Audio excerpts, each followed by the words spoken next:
Hi, I'm Mayce. And I'm Missy. We're best friends and business partners. And each week, we're going to bring you a quote that inspires us, and we're going to talk about it. Join us as we break down our favorite impactful messages for leadership and share how you can apply them to lead with confidence and purpose. Get ready for a fun and authentic journey into leadership, life, and everything in between. Well, hey, bestie. Hey, bestie. Happy Tuesday. Yes, to you too. I'm excited today because our guest is sure going to bring some interesting perspective. We're going to break down how should leaders be thinking differently about the people they lead, not just the results they expect. It's going to be good. This is going to be so good. So before we share the quote that we're going to talk about, Missy, why don't you get to introducing our guest? Yes, I will. So this week we are thrilled to be chatting with Seung Paik. He's the author of Leadernomics. So welcome, Seung. We are so glad you're here. Before we share the quote for the week, will you go ahead and share a little bit about who you are and maybe a little bit more about the book, and then we'll dive in. Sure, I'd be happy to. Thanks for having me, Missy and Mayce. Of course, yes. You two are you guys are snowballs of sunshine. Not just in person, but on LinkedIn. And so it's just been a pleasure to get to know both of you. And thank you again for having me on your show. It's a real privilege. Well, thank you for So my name is Seung Paik. I am a retired Air Force officer, served in the Air Force. Thank you for serving. Absolutely, my honor. And I've served for 25 years and went to the Air Force Academy. That's where I was commissioned. And then from there, just moved all over the world, 14 different moves over the course of the 25 years, 2 deployments to include Iraq, Afghanistan. And then we also served overseas for durations in Korea, Japan, and in Germany. Finally retired in 2017.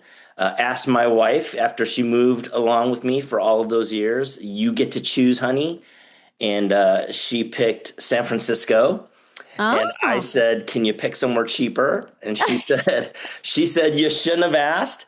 But quite honestly, our closest friends were living in the Bay Area.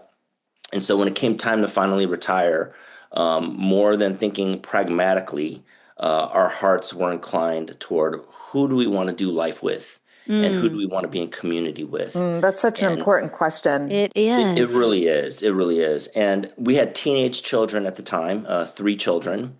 And to be immersed in a community during that season of life, looking back, and I think we're going to talk a little bit about this today, but looking back, there are decisions that you make financially and pragmatically, and then sometimes there are decisions that you need to make that you don't quite know what the ripple effect will be. And so I think we made our decision from that perspective, in particular for our children and for our family. And so we moved to the Bay in 2017. We've been here since. And last several years, I finally put pen to paper on a topic that I've been speaking on throughout government and industry and in the military, both as a professional and also as an educator, because I taught college, both at the Air Force Academy and at the University of Colorado. And it was on the topic of leadership blending in with economics, and that's what's called Leadernomics. I like to call it taking the hard skill of economics and making it everyone's greatest soft skill in life and in leadership. So good. And so those are the themes that I put pen to paper over the last 3 years, published last fall, and then since then it has been nonstop on both book events and speaking engagements, and just kind of going from place to place, trying to spread the message as widely as possible.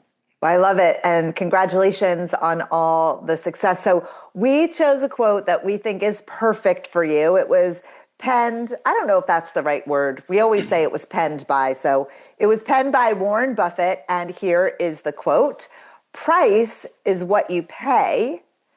Value is what you get. So good. Missy, let's talk about it. So Seung, we'll start with you. When you hear that quote, what comes to mind for you?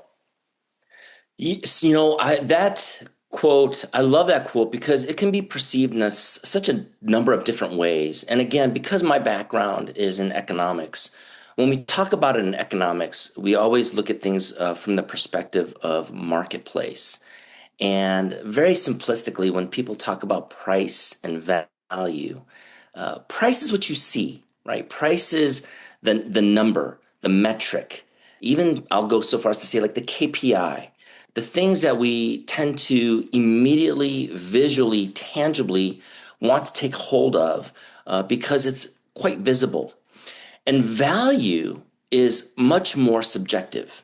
Value is something that's going to differentiate depending on the eye of the beholder, right? Yeah. And so the market in its volume is going to drive a price based on just the simple theory of supply and demand. Sure. You will get a price for something, but value is what the end individual, the end consumer, the end recipient, client, customer is going to assess in the way of what they're receiving. And so we often like to say that the difference between price and value in the marketplace is what's called a surplus, right? And so if I go in and I get a steak dinner for $30, but it has a quality and an atmosphere and a remembrance of far in excess of $30, right? That is the surplus because there is a value that I'm getting that far exceeds the price. And if someone were to say, Seung, would you have paid 70 for that meal? It could very well be, I would have paid 80, right? Right. So I'm literally feeling like I've got $50 of surplus, Yeah. right? Because there's a significant differentiation between what we see and what the market assesses versus what the individual will actually experience in the way of value. Yeah. So good. It's interesting because the quote says price is what you pay, value is what you get. But I almost want it to say value is what you give. And it might just be because of who we are, right? The three of us are such givers that it is about like as a business owner or as an author or as a speaker, like I want to give so much value to my client that I want repeat business or I want referrals or something like that. And I think that could be a different perspective really of for those that are listening. It's not about the price you pay, it's the value that you give. And I actually will piggyback on that because if you think about it from the clients we serve, value is also perception. Yes. Right?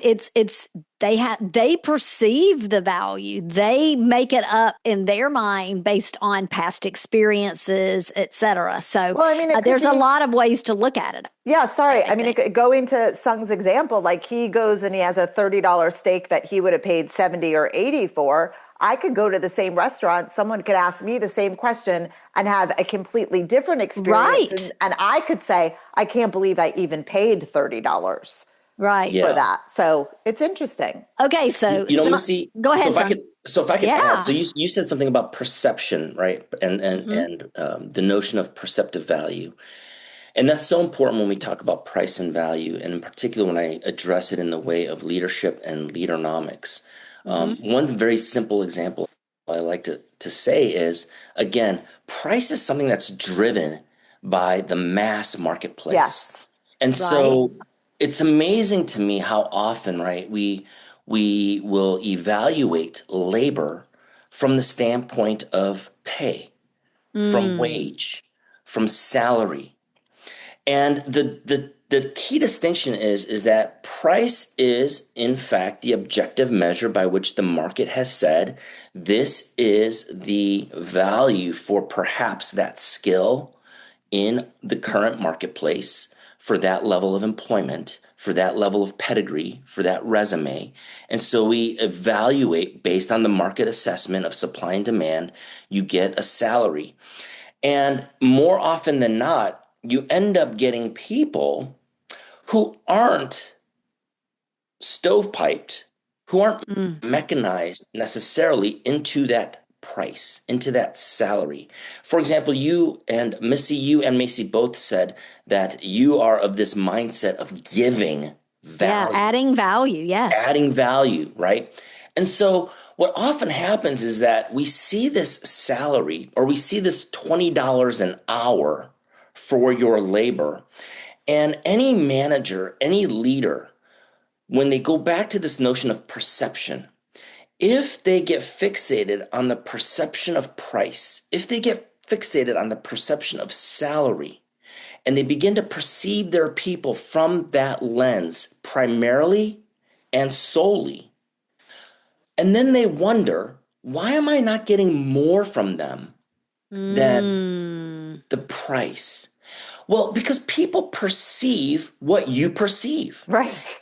If they perceive, if I perceive that my boss perceives me as $120,000 salary, and through that perception, that is how I am equated and measured and treated, well, you know what? Pretty soon, that's probably what I'm going to give.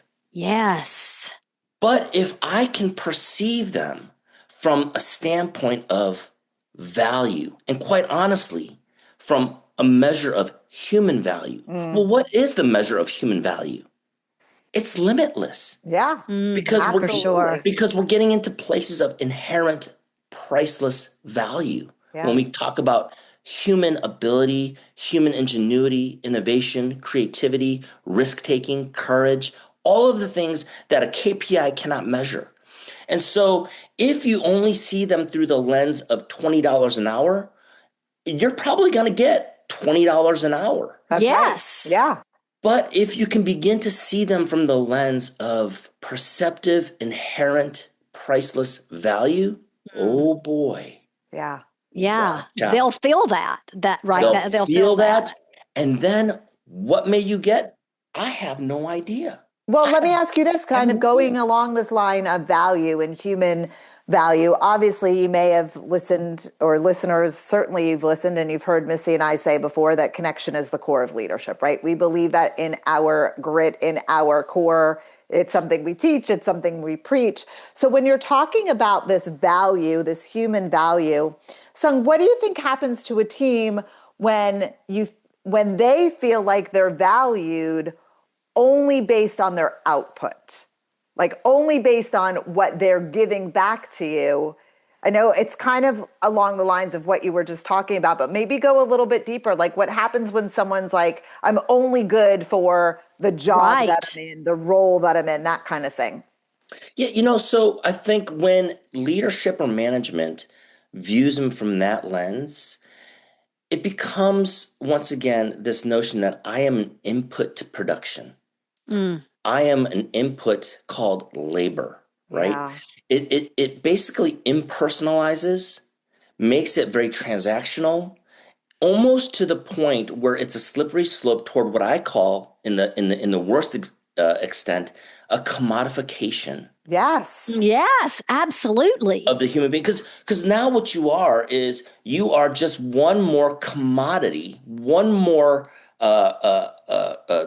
tangible, physical capital towards some type of performative measurement and or production. Yeah. And so that's when it begins to take this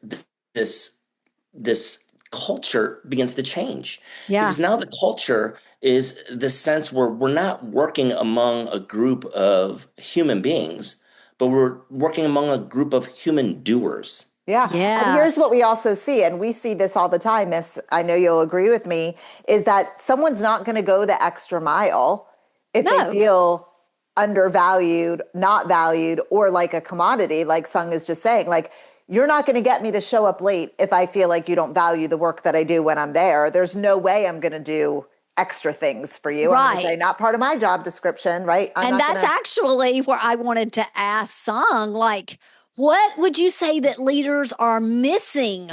What are they missing out on when they focus only on KPIs and people as commodities? So when I mean, just very bluntly, I've got things that help me with production. I've got a printer, I've got my iPhone, I've got a computer, right? These are all things that help me with production. But I'm going to be quite honest with you. What do I invest into those things? What do I do in the way of energy, emotions, effort, and time to make those items developed and grown into greater capability? Not a whole lot, right? Right. And so I think that's the essence of recognizing that anytime you enter this slippery slope in your leadership, management, or culture toward the commodification of your individuals to deliver to you their price, to deliver to you their salary, you may not recognize it yourself, but I assure you that as a leader, you are probably beginning to withdraw your notion of growth, development, and investment, just like you don't do with your Yes. printer and with your other commodities that are helping to serve your productivity. Yeah. And the minute Wow. you withdraw that level of investment, the employees know it. They're not Yes. being they're They not being feel it. invested in, right? Right. Macy, you called it connection, right? And that is a great word because it's in the way of connection that investment begins, right? Yeah. Because in connection, you know what you're saying? You're saying, I am investing into this relationship. Oh, And, yes. and it's immediately conveying that this is not transactional, that it's relational. And Yes. therefore, I am investing. And the minute someone feels that they're being invested into, well, you know what? The ROI changes. Yeah. Yeah, it does. Let me ask you this, and you've probably seen examples, of course, I would imagine, in your time in the military. When we think and go back to the quote, what would be an example of a leader that chooses short-term price over long-term value? Like, give us an example of maybe where you've seen that show up. Short-term price over long-term value. That's a great question. So in the short run, in the short term, what I like to kind of call the tyranny of urgency, right? There is, without a doubt, any leader, any manager, they're not going to remain in their position, in their platform very long if they don't deliver. There is a level to which they must deliver the bottom line, metrics. If you're a coach of a sports team, you've got to deliver That's right. wins. Yes. Right? Right. You can be the most invested human relational coach in the world, but if Doesn't you're matter. 0 and 50 on the Right. season, You're out on of the there. bench. Yeah, you're on the bench the next season for yeah, sure. you're getting so that's the reality of leadership, right? So there is a short-term urgent reality where you've got to produce, and that is a part. And I think it's fair to be very honest, transparent, and vulnerable with your team and say, hey, guys, we got to deliver. We got to produce. And in the military, I don't care how much of a developer you are of people, an investor you are of people, the mission doesn't go away. The Right. urgency of that mission doesn't go away. And people have to perform and produce to accomplish whatever the mission may be in the urgent timeline that you're given. But the Yeah. difference is this, right? The difference is always. Is it always the case? And is it such the case that always becomes that when everything is urgent, then nothing is Nothing urgent? is. We teach Yes. that a lot when people are struggling with priorities. Like, if everything is a kitchen fire or a dumpster fire, the fires are not going to get put out, right? Yeah. Right. Yeah. And at some point, any good leader or manager worth their salt has to say, the buck stops here. The buck Sure. stops. Yes. Not everything can be urgent. And you know what? If you don't make the long-term value a priority, you know what? Everything will become urgent Yeah. Oh, because that's a good point. nothing, Yeah, nothing will ever get fixed for the long-term that's solutions. right. And And so I think the mission will fail, Seung. it will ultimately, eventually Yes. fail. Yes. It'll Because erode. here's the thing, though, right? People, and it doesn't just apply to the military, but it's across all sectors and Yeah. industries. The Yeah. amount of turnover is significant, right? And so Yes. sometimes people adopt this notion of, well, I won't be here in a couple of years anyway. So if it all falls apart, right? Because I took care of the urgency of my couple of years, but I'm not thinking 3 years down the road. But hey, I don't really need to because I'm leaving anyway. Yeah. That is a mindset that comes into play not only among leaders and managers, but also among employees, right? Because there Sure. is so much transition Yes. and turnover in the workplace. And Yeah. so again, it becomes the question among leaders, right? Where will the buck stop? Even if I know I'm leaving in 3 years, the buck has to stop somewhere, Sure. right?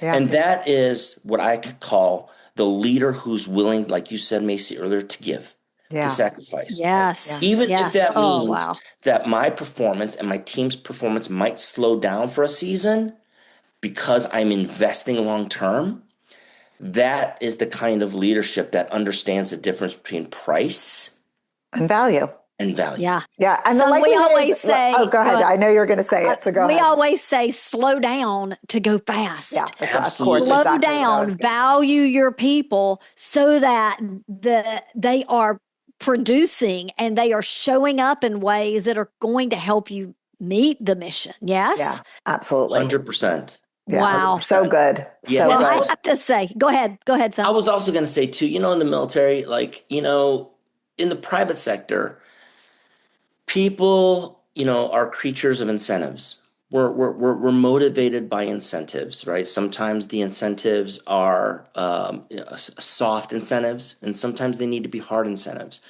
But if people are producing and performing and delivering, and in the private sector, if you don't ever give them a raise, if you don't give them a bonus, if you don't give them that extra $100 for going above and beyond, Mm-hmm. pretty soon there's this sense of there's no monetary incentive. You can talk all day long. Great job, Bobby. Great job, Susan. But if you don't have some dollars attached to that great job, it doesn't carry a whole lot of weight over the course of time, right? Mm. And so it begs this question, how do we incentivize in the military when I cannot give an extra buck? I cannot go to Congress and say, hey, Yeah. Congress, you know what? My team just like sacrificed 24/7 for the last 3 months on this humanitarian mission. I'd like to give them each $1,000 bonus. They're going to say, hey, good luck. Right. Their pay is their pay.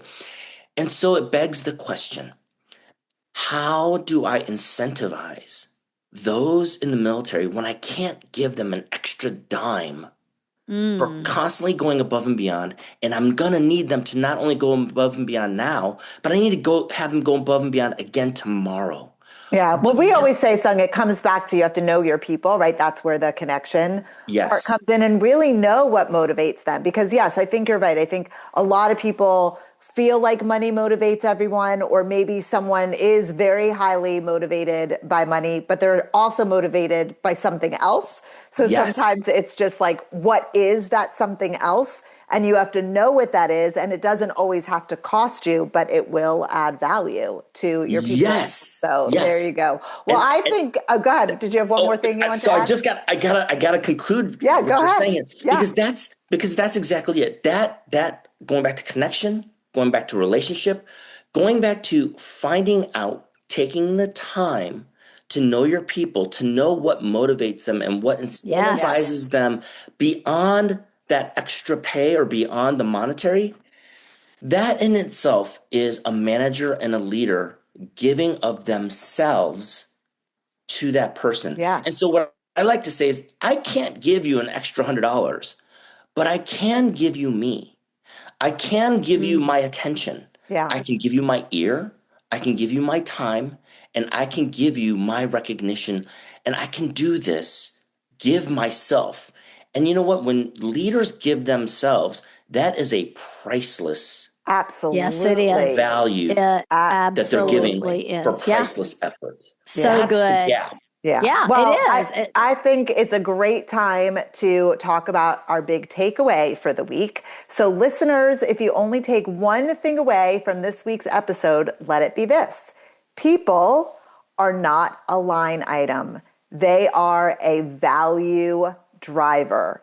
And leaders who only see cost manage much differently than leaders who see value. One is focused on performance, the other one is able to multiply it. And when people feel valued, as we said earlier, they're not just going to work, they're going to think for you, they're going to contribute to the bottom line, and they're going to take ownership of their work of what they need to do. That's right. I think short-term thinking costs more than it saves, right? Yes. Cutting corners, pushing output, ignoring people. It may look efficient in the moment, but long-term, it costs you trust, retention, performance, and the best leaders think beyond that immediate price, and they lead for long-term value. Yeah, absolutely. Well, Seung, thank you so much for saying yes and being a part. So we want to ask you, how can our listeners stay connected with you, but also where they could buy your book? So tell us how we could stay connected and where can they get the book? Absolutely. So my book is obviously it's available on all the major book outlets like Amazon, Barnes and Noble, and bookshop.org. I'm a huge fan of independent booksellers because I believe independent booksellers have inherent value to their communities and they have priceless worth, and they're far more worthy than the $29.95 that you see on the book cover. And so I like to always encourage people to go to their local bookstores, ask for Leadernomics. It will deep dive into core principles of economics all told through stories. And they will support their local bookstore, and they can get it that way. And most bookstores nowadays, they can get it in 2 days, 2 to 3 days. Yeah. And I'm on LinkedIn. I like to call myself the most engaged author on LinkedIn. So if you engage with me, I will engage with you. And then of course you have my website as well, leadernomics.org, not com, leadernomics.org. And if you order from there, you will get a signed copy from myself. Love it. And we're going to put all of that in the show notes. And this is a question we ask all of our guests. So what is your favorite leadership quote? So many, but based on our conversation today, one of my favorites is a quote from Winston Churchill.